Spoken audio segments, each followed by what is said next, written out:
you imagine somebody paying off a $500,000 mortgage on $50,000 annual income? That's essentially what predatory lending is. And banks were all over it. They were doing it. They were giving out money. It was a candy store for kids. And right now, the repercussions, I think all of us are feeling. Mm. When we talk about the foreclosure crisis in this country, how hard hit is this New York City metropolitan area? Oh, huge, huge. And you know what? We haven't seen the end of it yet. This year is going to be probably the biggest rate of foreclosures and home sales, mostly because of the backlog. That the banks have been suffering from so many foreclosures and so many toxic assets on their books, they haven't had the time and the manpower to essentially process everything.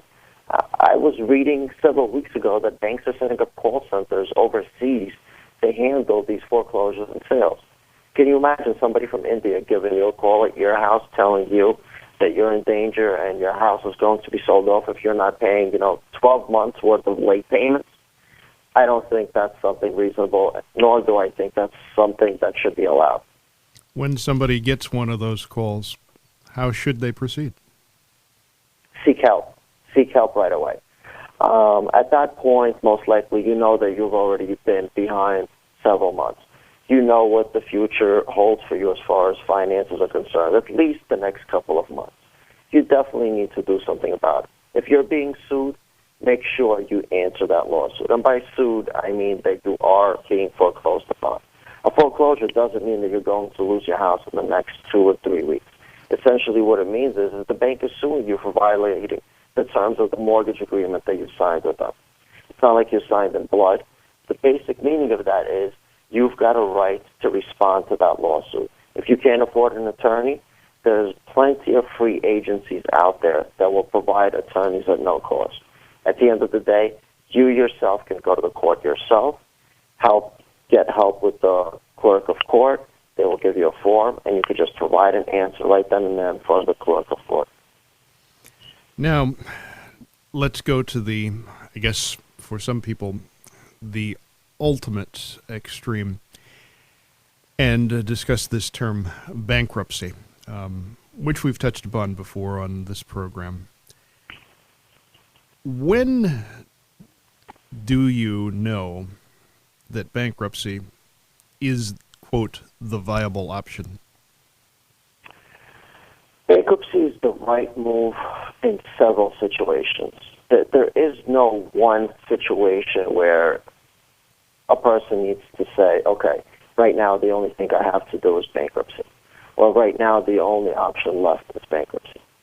It's used in several matters in the legal field, and I recommend it in several situations. One situation is you're just over the top and underwater and you can't afford anything. You lost your job, you lost an income, there's a death in the family, God forbid, there are health issues, and you can't afford to pay for anything. Rather than just let that debt lay around, because if you let that debt lay around, the credit card companies or whoever you owe money to could file lawsuits against you. They can garnish wages. They can levy your bank account, and you just don't want that headache. Go to an attorney. That's when bankruptcy may be the viable option for you. Now, another reason why we recommend bankruptcy to consumers is sometimes to save your home. If your home is about to be sold and your home is, already scheduled to be sold, you can file bankruptcy to save your home from being sold. What is that going to do for you? That's going to give you the opportunity to restructure the amount that you owe to the bank and your other debt, and you're going to be able to pay it off in an X amount of period of time while keeping and staying in that home that you probably fought for so long to keep and stay in. And that is, correct me if I'm wrong on this, Gennady, that's a Chapter 13 bankruptcy? Right. A Chapter 13 bankruptcy is what allows you to restructure your debt. It's a difficult type of bankruptcy, but it's a very useful type of bankruptcy when your home is in danger for the most part. Chapter 7, that's when all of your debts are going to be liquidated, but it's a very difficult thing to get nowadays. And that whole idea of the ability to file bankruptcy, this is a lot tougher than it was, let's say, 5 years ago, isn't it? Oh, absolutely. And you kind of pinpointed the right time frame.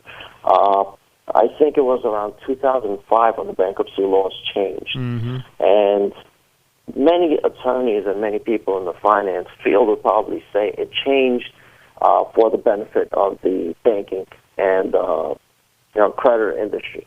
Why? Because it made it more difficult for consumers to file bankruptcy. Right now there's something called a means test. If that means test calculates that you're making enough money to even pay a portion of your debt, you're not going to be able to file the Chapter 7. You're actually going to be pushed into a Chapter 13. And in Chapter 13, you're still paying out approximately 40 to 60% of your debt. So for somebody that's way in over their head and isn't able to pay the debt, but this means that it's calculating that, hey, you've got X amount of dollars to pay per month, it's not going to happen for you. And when we talk about that bankruptcy, how long does that stay with someone's credit history? The basic rule of thumb is 7 to 10 years. That's going to affect your credit history. Right now, there are organizations and programs out there that are allowing people 3 years after bankruptcy to start to get small credit lines on credit cards. There are small lending institutions, mostly private with private investors, that are allowing lending right now, opening up the credit lines to people that have declared bankruptcy. But usually it's 7 to 10 years to get back on your feet and somewhere close to where you used to be before filing. A lot of what we're talking about, there also are people who are listening to our discussion who their approach and attitude is going to be that they pay their bills. In many cases, they pay their bills on time or ahead of time. And they will not understand why it is that so many people have gotten into situations where they are in such dealing with such catastrophic levels of debt. What can you say to them about why it is that we're in this situation with so many people so far behind? Well, I want to say, first of all, that really nobody is safe. Maybe somebody like Donald Trump or Bill Gates are safe from financial distress.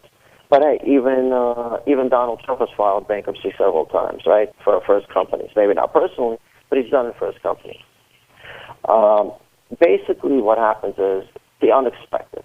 And the unexpected, I think, is always the scariest.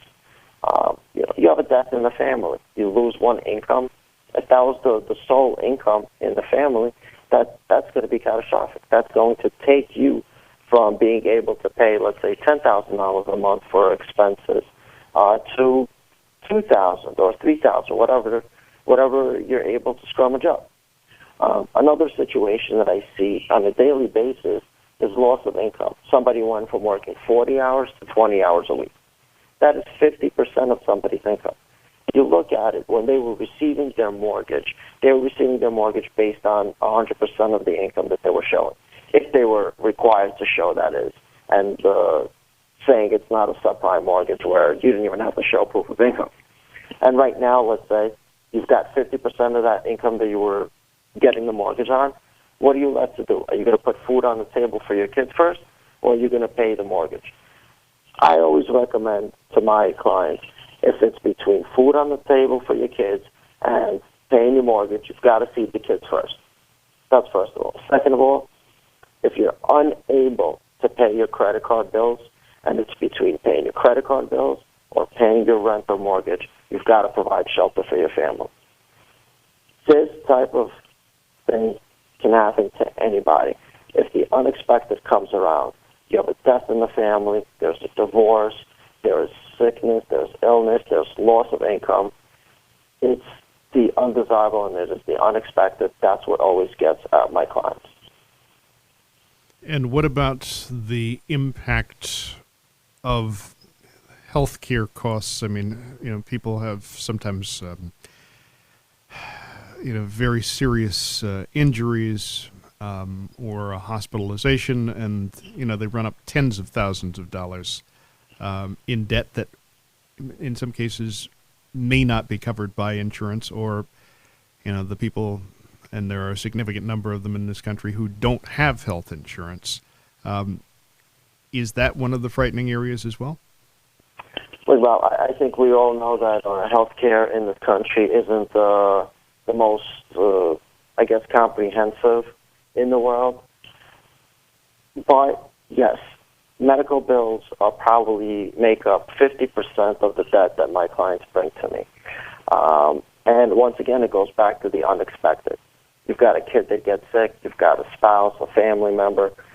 A lot of times what happens is I've got clients that have to send money overseas, and they take it from their credit line to cover health care costs in another country. It doesn't really matter, I guess, where you are. If there is a health issue and it has to be covered, and let's talk about the United States, of course, and it's not covered by a medical plan that's already provided to you or your family, you're going to find that money no matter what it takes. A lot of times it means taking out cash advances against your income, taking out another mortgage on your property. And, yes, the healthcare industry is charging an arm and a leg, and not literally speaking, but it can be said that way, to get, health care. So when my clients come to me and say, I've got $100,000 in medical bills, my first thing that I say to them is, well, God bless that you're still sitting in front of me. Mm-hmm. Because these people are spending hundreds of thousands of dollars on medical care, and these hospitals, these doctors are not working with them to save them on the bills. Even though somebody just had a virus, somebody just had a limb that had to be added to the body. So there are a lot of things that come into play here. And healthcare and the expenses on it is just a huge, huge debt on this country right now. Gennady Litvin, who's the founder, lead counsel of the Litvin Law Firms, with us on our program this hour, and we're talking with him. I want to get into talking about how it is that you recommend that people get out of debt the quickest as well. When we come back, we're going to take a pause for a look around the sporting world. The question I put out, though, is this idea of trying to get out of debt the quickest. What do you recommend? Bob, if I knew the one solution for everybody's problem, I think I would be a very, very necessary individual for everybody. The way it works is when somebody walks in through the doors of my office, we have to sit down and go, from A to Z, put pen to paper, and just find out where the biggest problem areas are. If it's in regards to your home, then you've got to address your home first, of course. You've got to keep a roof over your family's head. Now, if it's not with your home, and if it's just with credit cards, medical bills, things that are unsecured, start speaking with the lender. Start speaking with the creditor.